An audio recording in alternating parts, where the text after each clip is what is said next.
Bodi ya shirikisho la mpira wa miguu nchini Tanzania TPLB imetoa adhabu kwa baadhi ya wachezaji pamoja na makocha, bila kusahau makamishna wa michezo pamoja na waamuzi kutokana na kupuyanga.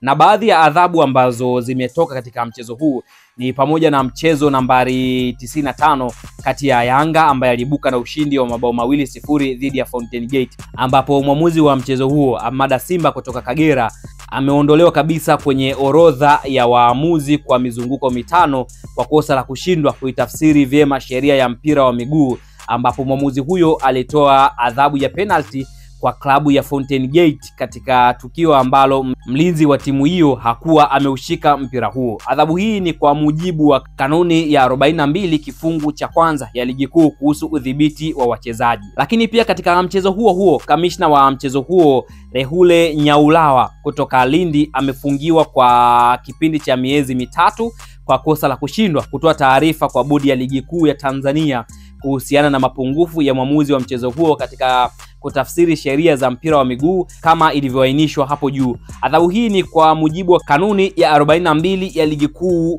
kuhusu udhibiti wa mchezo kwa makamishna. Lakini pia mchezo namba 93 kati ya Mbeya City dhidi ya Simba, ambapo Simba alifanikiwa kuibuka na ushindi wa mabao 3.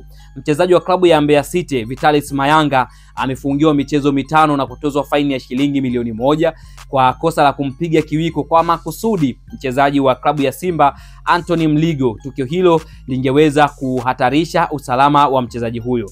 Lakini pia adhabu hii ni kwa mujibu wa kanuni ya 41 kifungu cha 21 ya ligi kuu kuhusu udhibiti wa wachezaji. Kwa hiyo katika timu hizi kubwa za Simba na Yanga, hizi ndizo adhabu mbili ambazo zimetolewa na TPLB, yani bodi ya ligi kuu nchini Tanzania.